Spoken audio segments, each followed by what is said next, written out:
Welcome back to my Astrology Basics Crash Course. We already went over elements, modalities, and the 12 Zodiacs. Now today we're going to be moving on to the 12 houses.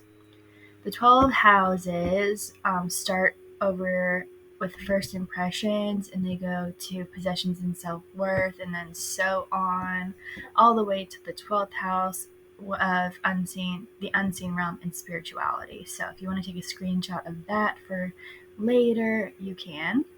We're going to start out strong with the first house. This is the house of self. It's ruled by Mars and Aries.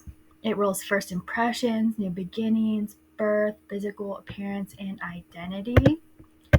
The second house is the house of possessions and self-worth. It's ruled by Venus and Taurus. It rules your personal finances, material possessions, self-worth, sense of values, need for fulfillment, inner values, and priorities. Next up, we have the third house. It is the house of communication. It's ruled by Mercury and Gemini. It rules the mind, thought processes, siblings, neighbors, early education, social activities, and interests. The fourth house is the house of home and family. It's ruled by Moon and Cancer. It rules the home, roots, family, early childhood, emotions, foundations, and the more maternal parent. So in my case, the more maternal parent was my dad, but most of the time it's going to be the mother. Moving on to the fifth house. This is the house of fun and creativity. It's ruled by the sun and Leo. It rules fun, pleasure, creativity, children, dating, casual sex, romance, and self-expression. The sixth house is the house of health and fitness. It's ruled by Mercury and Virgo. It rules health, fitness, daily activities, employment, pets, and service to others. The seventh house is the house of significant relationships. It's ruled by Venus in Libra.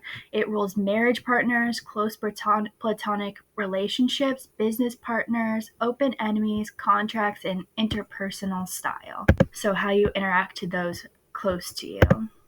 The eighth house is the house of death, transformation, intimacy, deep relationships, merging souls, sex, chaos, the occult, taxes, other people's money, and inheritances. It's ruled by Pluto and Scorpio. When I first started reading birth charts, I was looking at my friend's chart, and her eighth house had a lot of action, and I was like, oh my god, she's so normal. Like, why does she have so much placements in this crazy house? And I realized she works in finance, so that's pretty cool. Moving on to the ninth house, it's ruled by Jupiter and Sagittarius. It rules travel, other cultures, spirituality, I said this wrong in the last video, philosophy, broadening horizons, wisdom, higher education, publishing, and ethics. It's ruled by Jupiter and Sagittarius. The 10th house is ruled by Saturn and Capricorn. It's a house of legacy, achievements, goals, career, long-term goals, structure, public image, masculinity, and fame.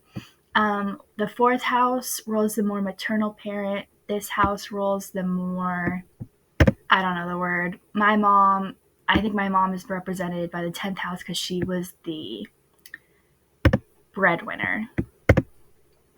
The 11th house is ruled by Uranus and Aquarius. It rules friendships, groups, technology, the internet, social media, hopes and dreams, and the future.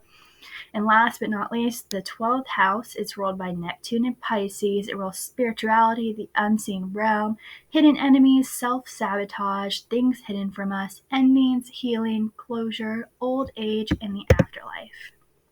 So that is all for this episode. Thanks for watching. Next, we're going to cover the 36 decans, so that's going to be a lot of fun. I'll see you then.